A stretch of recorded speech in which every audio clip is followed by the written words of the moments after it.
Volám sa Radka Halásová, venujem sa triatlonu a aktuálne sa pripravujem na olympijský triatlon, ktorý ma čaká už cez víkend. Vieme, že v triatlone je štvrtou disciplínou nutrícia. Vo veľa prípadoch vieme, že nastanú nejaké komplikácie, aj keď ten športovec sa dlho pripravuje, že môžu prísť nejaké krče, žalúdočné problémy, prípadne najhorší prípad je stena. Preto, Andy, pýtam sa práve teba, že prečo toto nastane, aké problémy sú u toho človeka najčastejšie a kľudne nám k tomu povedz viacej. Ako správne hovoríš, okrem tréningu je práve v pretekový deň strašne dôležité to stravovanie. Nie iba v pretekový deň, samozrejme už aj nejako deň predtým spolu s nejakou adaptáciou už, že sa nejako tréning zníži a pripravuje telo na ten výkon. A v podstate počas toho pretekového dňa, respektíve počas toho výkonu, chceme telu dodať to, čo potrebuje, aby podalo čo najlepší ten výkon. Presne, aby nenastal ten pocit, že ti dojde energia, nielen, že kondícia by nebola dostačujúca, ale presne, že tá energia by nejako došla a narazíš do pocitovej nejakej steny. Ale na druhej strane práve, že keď sme v tej vysokej intenzite, tak to trávenie je náchylné a keď príjmeme nesprávne vlastne nejaké zdroje energie, tak to môže práve vyústiť v tom, že začneme mať v bruchu krče a vlastne nevoľnosť a budeme sa cítiť ešte oveľa horšie, ako keď sme to menej prijali. Takže tam je dôležité nájsť nejakú tú cestu, aby vlastne ten príjem bol akurát na danú aktivitu ideálny. Na trhu je strašne veľa produktov, či už sa týka gelov, jonťákov, prípadne elektrolitov. Prečo by si práve vašu značku odporúčil a čo to môže dať ako mne športovcovi, či už v rámci toho vstrebávania žalúdku, že sa budem cítiť komfortnejšie, aj to vstrebávanie iné voči iným gelom? A čo sa týka takejto konkretizácii, tak ja by som nikdy nepovedal, že odporúčam iba našu značku. Určite je na trhu viacerých značiek, viacero výrobcov, čo veci robia dobre, každý má nejaký trochu iný prístup k danej situácie, ale je to väčšinou iba v nejakých detailoch a tam je samozrejme už aj nejaká tá individuálna preferencia toho športovca, čo mu najviac vyhovuje, napríklad čo sa týka konzistencie gelov a tak ďalej, tam nedá sa vyhovieť každému a tak sme každý nejaký individuálny, ale tak snažíme sa tie veci robiť čo najpoctivejšie a najlepšie, vlastne zaručiť to, aby ten športovec vedel podať čo najlepší výkon. Ale celkovo menej ako teraz konkretizovať, že sa nejako upnúť na značku, je dôležité v podstate to upnúť z druhej strany, že čo reálne na ten správny výkon potrebujem, aké parametre to vyžaduje. A tam je dôležité si zohľadniť okolnosti, že aké budú, pozrieť si tú predpoveď počasia, to je prvá vec, čo som spravil v pretekový deň, samozrejme ešte predtým a zamerať sa na to, že aký pretek idem a aké preteky idem, a v akej dĺžke tie preteky budú, že tam vlastne od tej dĺžky sa odohráva prvý vlastne bod, čo sa týka koľko energie potrebujem prijať. Napríklad ty, keď sa pripravuješ na olympijský triatlon, to je niekde medzi 2 a 3 hodín dĺžka pre štandardných smrteľníkov. Takže tam sa niekde pohybujeme, že ten príjem by mal byť minimálne na tých 90 gramov za hodinu. To znamená, počítajme s 2,5 hodinami, tak je to 235 gramov sacharidov by si mala prijať počas toho výkonu. Ďalší dôležitý aspekt je, aké bude počasie. V podstate preto hovorím o tom počasí, lebo tam je veľmi dôležitý aspekt potenie, koľko vypotím.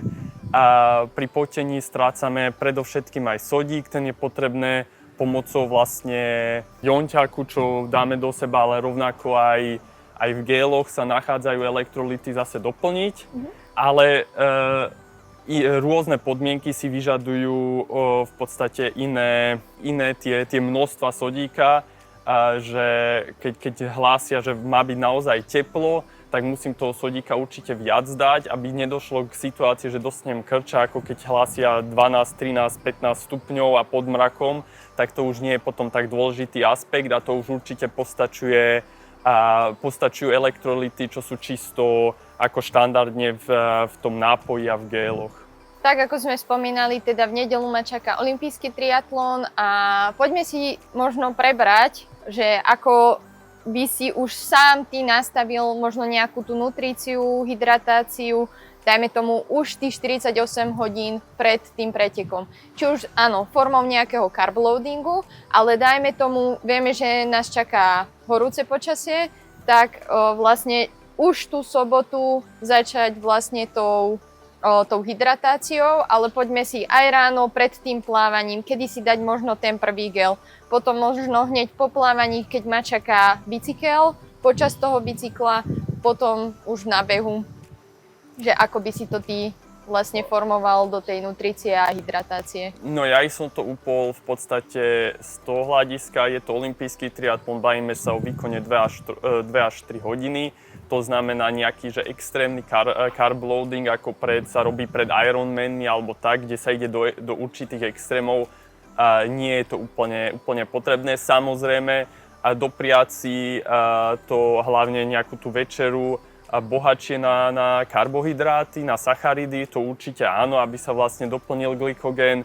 Už ten deň predtým aj v podstate báť na to, že keď robím aj nejakú aktivitu, aby som doplnil ten glykogén, po tej aktivite, aby som nešiel do deficitu, aby vlastne tie svaly boli pripravené. To je vlastne ten deň pred. A potom konkrétne, keď má byť už keď majú byť veľmi veľké horúčavy, začína to byť na telo a na tie nároky, hlavne čo sa týka sodíka, už náročnejšie. A by som už vlastne večer pred výkonom zásobil telo trochu sodíkom a zaradil tento Stavimax Prehydroloader. V podstate stačí niekde polovičná dávka, to je okolo 800 mg sodíka v polovičnej dávke.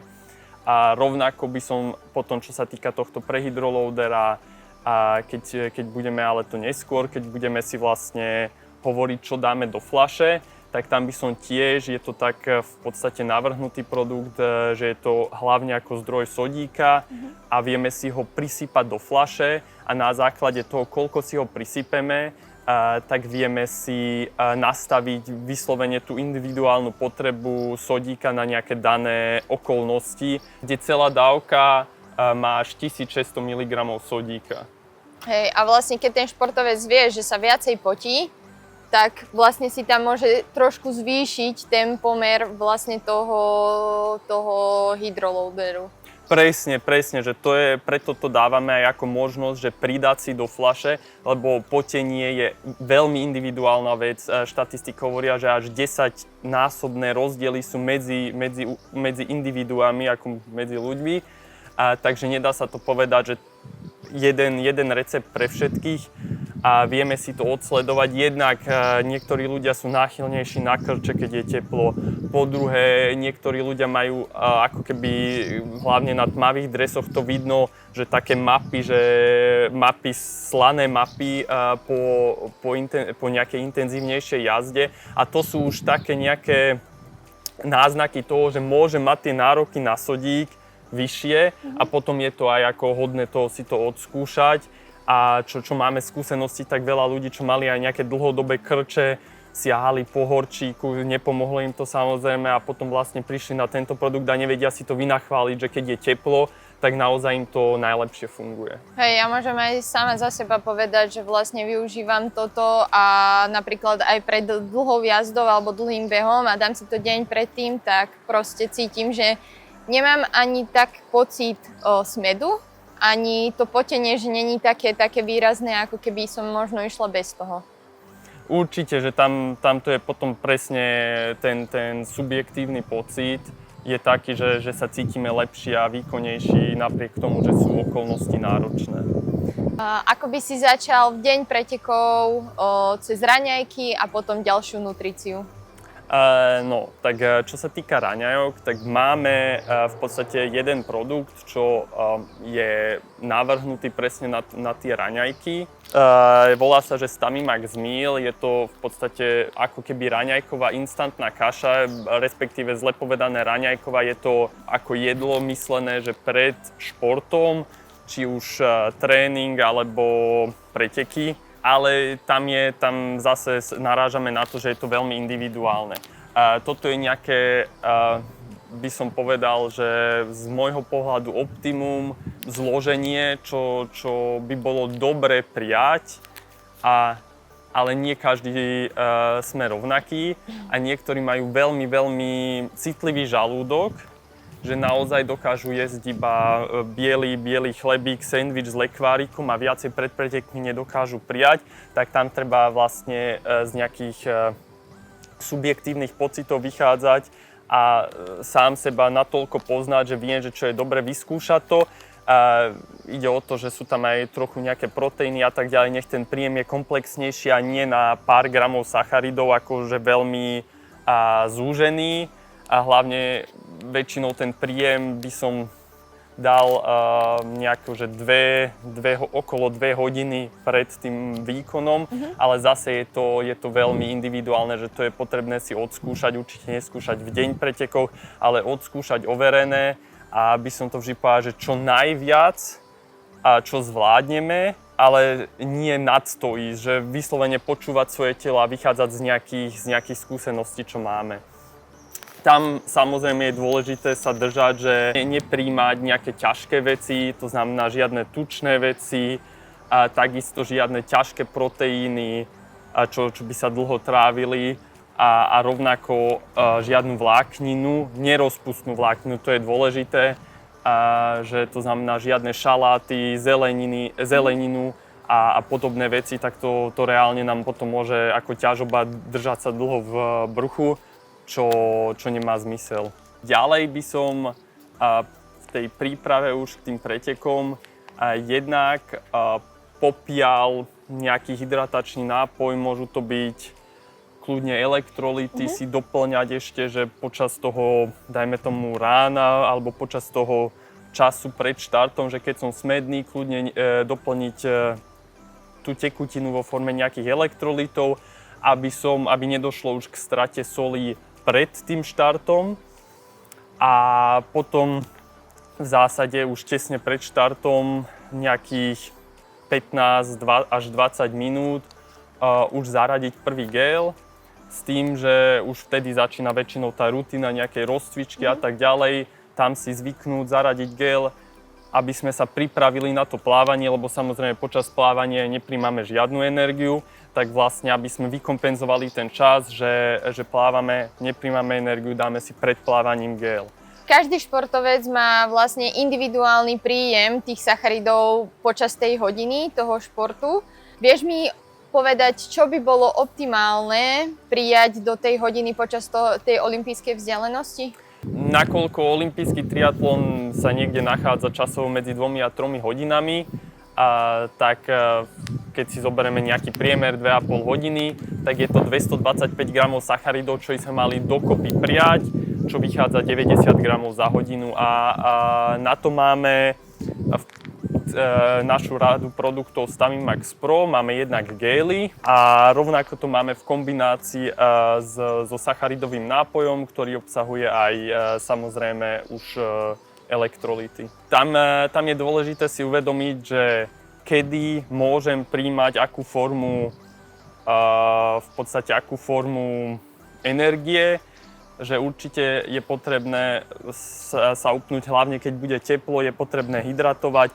To znamená na bicykli určite preferovať energiu vo forme sacharidového nápoja a potom na behu a v DP preferovať tie gély, nech to doženieme vlastne, čo sa týka gramov, aby sme si to vykompenzovali, aby to nám to vychádzalo na tých 90 gramov za hodinu.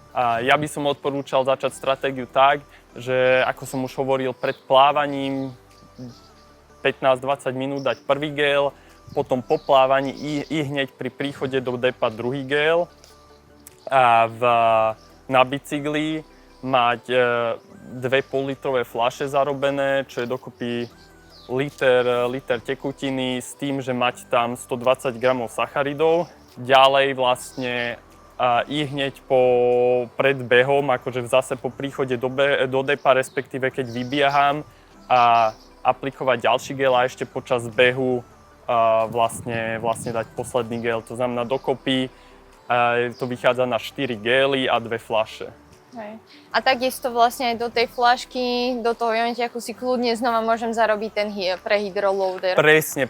Tam je tá kombinácia, že pokiaľ z nejakých mojich skúseností, respektíve aj preventívne, keď je veľmi veľké teplo a sa bojím, že by som mohol dostať krče a že nebudú mi tie elektrolyty, ktoré sú obsiahnuté v tomto nápoji dostačujúce, tak presne je to aj o tom skúšaní, ako som hovoril, potenie je individuálne, ale keď napríklad ty sa viacej potíš, tak by som určite odporúčil, že do každej fľašky si primiešať ešte pol odmerky toho prehydroloadera a tam má potom istotu, že to bude dobré.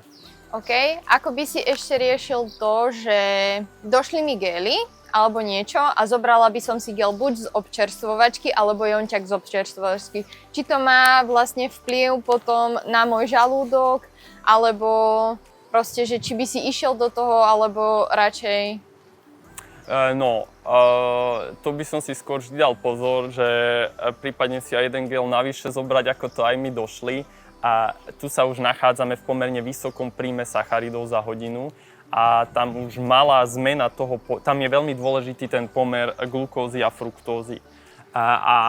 Nakoľko nevieme dopredu veľakrát na pretekoch, že aké gély tam budú, tak už malý posun tohto pomeru, keď ideme na tej nejakej hrane príjmu, aj svojho príjmu a sme vlastne v tej veľkej intenzite a tak ďalej, tak už nejaké malé posunutie toho pomeru môže nám spôsobiť, že zrazu začneme mať v bruchu krče a sa nám práve že ako veľmi zhorší tá naša výkonnosť, lebo budeme namiesto sústredenia na ten výkon, budeme bojovať s nejakými ťažkosťami. Takže to som vždy sa vyhol tomu, čo najviac. Rovnako ani ten jonťak by som si nebral z občerstvovačky a vždy by som preferoval to mať so sebou dostatok gélov a keď som smedný určite, keď bude teplo, treba aj na tej desine je potrebné akože ešte sa napiť. Tak zobrať si čistú vodu, 2 deci iba vypiť čistej vody, prípadne ja zo vlastných skúseností mám to tak vyskúšané, že pred občerstvovačkou bude občerstvovačka, dať si tesne pred občerstvovačkou gel, zapiť deci 2 vody a ďalej ísť takto. Že to som vždy preferoval, lebo mám to stále veľmi kontrolovane, viem, čo dávam do seba, ako spoliehať sa na to, že na tej občerstvovačke bude správny jonťak, správny gel. A ak nebude, tak mi môže vlastne to celé rozhodiť a môžem ako aj za tú poslednú päťku, kým sa dostanem do cieľa, vykrčovať a mať problémy s bruchom, čo nechceme. Hej. Poďme sa ešte pozrieť na tú nutríciu u hobby športovca. A teraz sme si to možno tak do takého skôr, že na nejaký veľký výkon, ale keď je nejaký hobby športovec a jeho cieľom je len prísť do toho cieľa, ale presne, aby tam nemal nejaké krče, žalúdočné problémy, či sa trošku líši aj tá nutrícia, keďže pôjde možno na ešte dlhší čas, ako sú 2,5, 3 hodiny. Ono, čo sa tohto týka, je pravda, že čím viac sacharidov príjmame, tým je to potrebné, tým viac je potreba to mať nejako odskúšané a si aj na to zvyknúť, čo niekde je limit možno hobby športovca.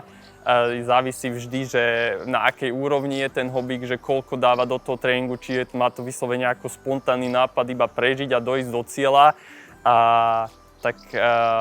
Tam sa to možno trochu líši, že by som nešiel do takých vysokých príjmov.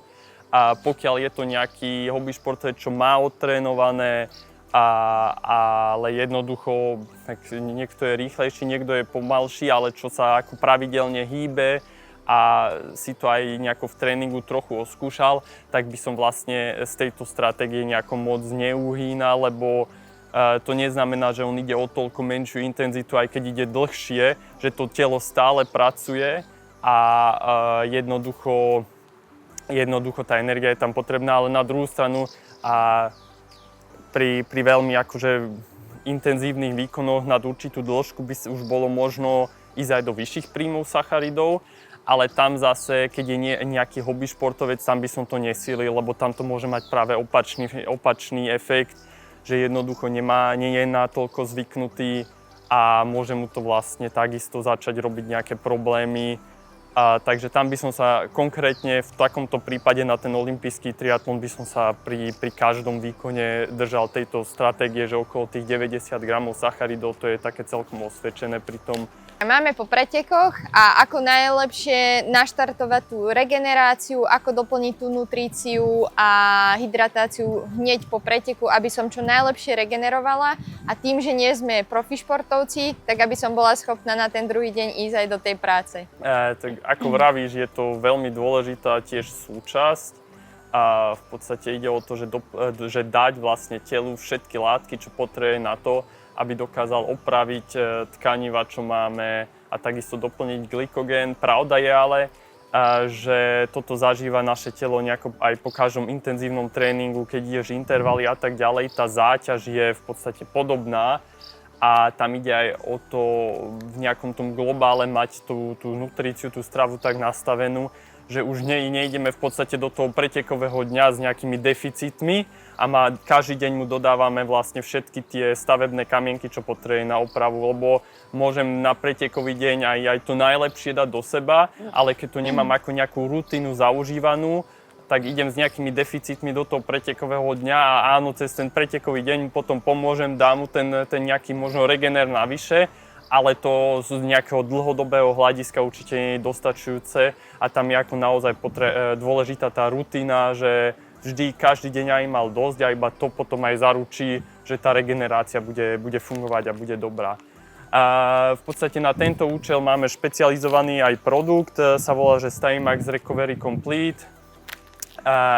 Je to zmes jednak, máme tam špeciálne peptidy srvátkového proteínu, čo veľmi rýchlo dokážu zregenerovať a vlastne poškodené svalové vlákna, ale takisto proteíny sú neskutočne dôležité na celkové opravu tkanív, hormóny sú z proteínu a tak ďalej, že tam je naozaj veľmi veľa využití v organizme a navyše je v tejto dávke aj 30 gramov sacharidov a s rôznym glykemickým indexom je tam ako relatívne menej čo sa veľmi rýchlo vstrebe a potom je tam gro, čo sa pomalšie vstrebáva. Proste aj sme doplnili aj vlastne ten glykogén s tým, že je tam taká krivka postupného vstrebávania, aby zase nám to nerozhodilo nejakú hormonálnu reguláciu glykémie. Dobre, tak ďakujem, Andy, že si mi zodpovedal moje otázky a dúfam, že aj ostatným to vlastne pomôže ako taký ukazovateľ toho, ako sa stravovať, či už pred, počas alebo po tom výkone a aby vám to pomohlo do ďalších pretekov.